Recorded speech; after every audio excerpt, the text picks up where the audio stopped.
তোমার অনেক ভালোবাসছিলাম, সব কিছু জেনে বুঝে। তারপরে তোমার আমি সত্যি ভালোবাসছিলাম, কিন্তু প্রত্যেকটা মানুষের একটা গুণ থাকে। মানুষ খারাপ হইলেও প্রত্যেকটা মানুষের ভিতরে কোনো না কোনো গুণ থাকে। সেই কারণেই ভালো তোমার সত্যি বাসছিলাম, কিন্তু সবার কপালে তো আর সুখ সয় না।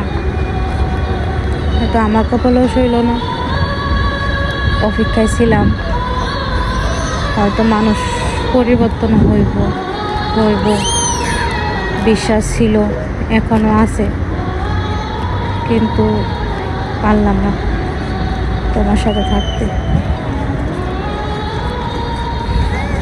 আফসোস করি না, আফসোস করে আর কি হবে, যা হওয়ার তো হয়েই গেছে।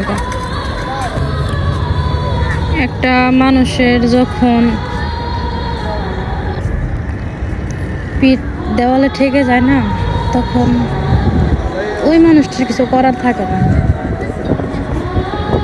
প্রতিনিয়ত, প্রতি সেকেন্ড, প্রতি মুহূর্ত কি পরিমাণ কষ্ট আমি করি বা করছি, সেটা আসলে আমি জানি। তুমি কি করে বুঝবা? তুমি তো বুঝবা না, কারণ যার সাথে হয় সে বোঝে। তোমার সাথে তো হয় নাই, তুমি কি করে বুঝবা? তুমি অনেক মানুষের সাথে মিশো, হয়তো আমি মিশি না। তোমার মনের কথা বলার মানুষ আছে, আমার নাই। সেই কারণে হয়তো তোমার কাছে কষ্ট কি জিনিস আল্লাহ বোঝার ক্ষমতা দেয়নি। যাই, তুমি ভালো থাকবা, দোয়া করি আল্লাহ তোমাকে ভালো রাখুক। জানি না তোমার সাথে কতদিনের রিজিক আছে, হয়তো বেশি দিন আর নাই, কারণ আমার পিঠটা দেওয়ালে ঠেকে গেছে, আমার পক্ষে সম্ভব না। আমার কিসে কমতি ছিল আসলে আমি নিজেও জানি না। হয়তো আমি মনে হয় তোমার অযোগ্য ছিলাম, সেই জন্য তোমার কাছে 7টা বছর কোনো সম্মান ইজ্জত তোমার কাছে আমি পাইনি। তুমি আমার সাথে কুত্তার মতো দূরে দূরে দূরে দূরে করছো, কিন্তু আল্লাহ আমার এমনভাবে সৃষ্টি করছে,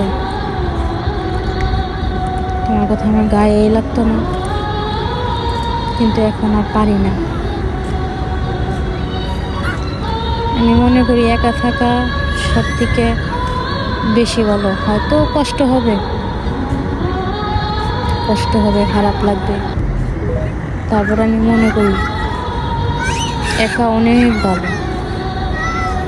যার কাছে কোনো সম্মান নাই, ইজ্জত নাই, যে আমাকে অবহেলাই করে, বিয়ে করার পরে বিয়েটাও অস্বীকার করে, তাকে আর কিছু বলার মতো ভাষা আসলে আমার জানা নেই।